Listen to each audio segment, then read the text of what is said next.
Hello, friends. It's Chapo. Learn to play this game like men. All right, I gotta get to the next question.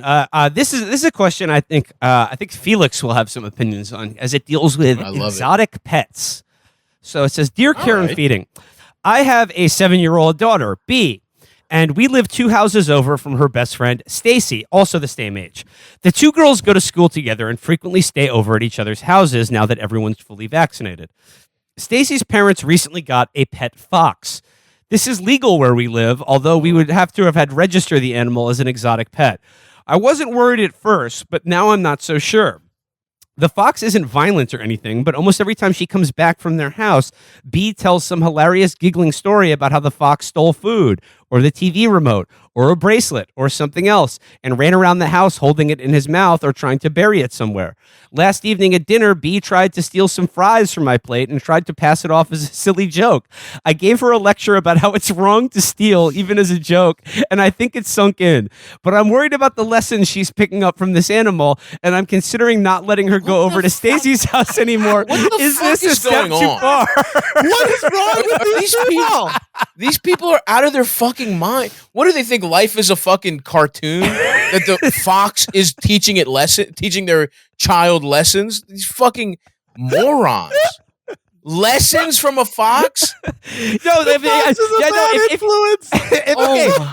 you're learning lessons from this Reynard type figure at your fucking friend's daughter's house, I mean, the fox is teaching good lessons. It's teaching how to outwit your opponents. It's teaching how to be like how to outwit the noble lion or the frightening wolf or whatever, bear or whatever. Of course, the fox always wins.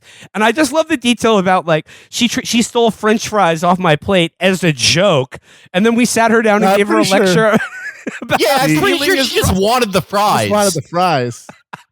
Yeah. God, this is fucking crazy. These are ridiculous questions to ask. Like, these people need to have their children taken from them, and then they need to be a 24/7 camera surveillance that I get to watch. Because I want to see these people in like actual day-to-day situations. People who are worried that their children aren't getting like the USDA recommended amount of diversity in their daily lives, or they're not motivated enough. They haven't read enough Rich Dad Poor Dad by the time they're 8. And that they're getting badly influenced by mischievous neighborhood woodland creatures. Animals. I need to see these people in action. If you see them, Matt, it's going to be a lot of people leaving like negative Yelp reviews, or it's going to be a lot of people asking for their money back from Uber Eats because they forgot a side of ranch or something like that. That's what you'll see from these fucking tattletale ass motherfuckers. I mean, it just like, you've heard the phrase "too clever by half." To describe somebody who, faced with a straightforward problem or situation, comes up with such a convoluted explanation that they're very far from any solution. I think this is a step beyond that. This is they're thinking themselves into believing what cavemen believe.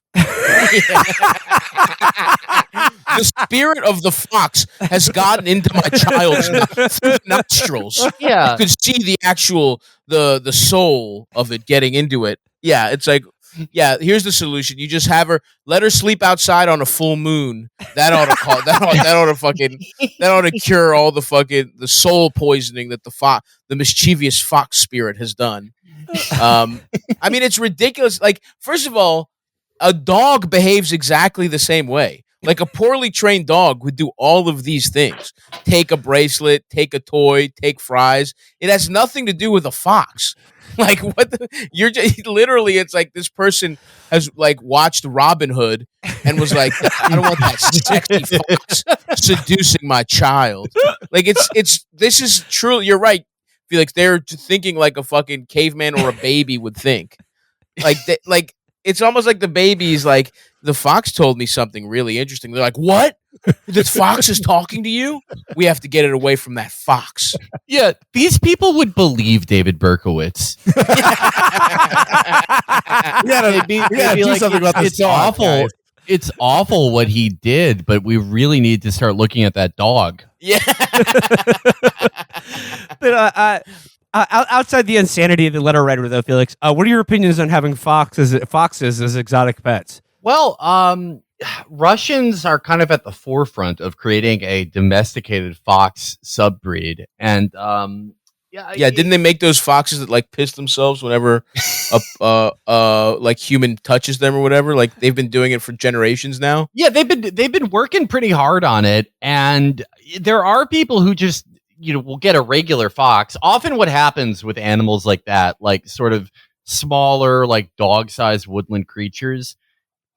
Usually what happens is someone will rehabilitate an injured fox or an injured weasel or a raccoon or something with the goal of, after their injuries healed, releasing them back in the wild. And oftentimes during that rehabilitation process, the animal gets bonded with the person. And more importantly, they lose their fear of people. So they might get too gregarious when they're out there and might end up getting killed or taken away by animal control, so that they're stuck with it. And it can be, it's a lot of these are clearly not meant to be pets, but some people have very sweet relationships with their fox.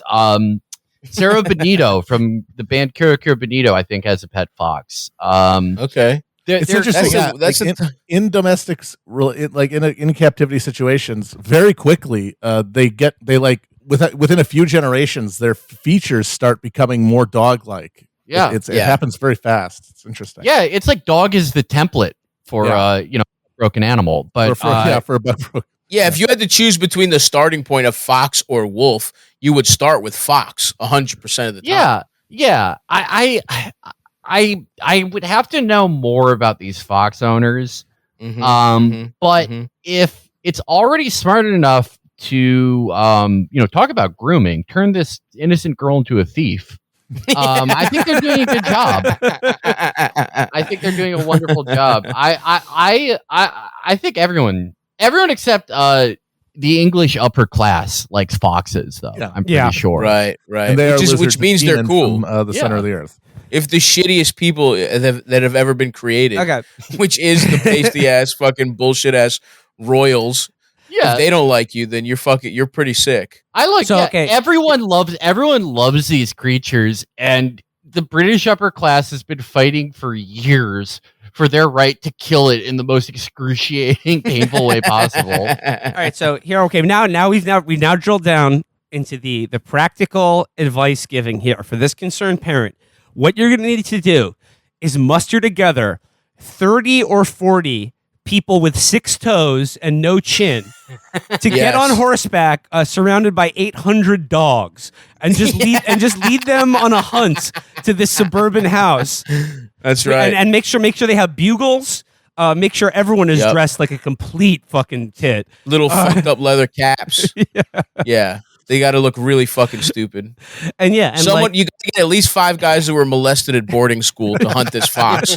Hunt this fox down. Yeah. I mean, maybe they could combine. The two cultures and do a land acknowledgement before the fox hunt.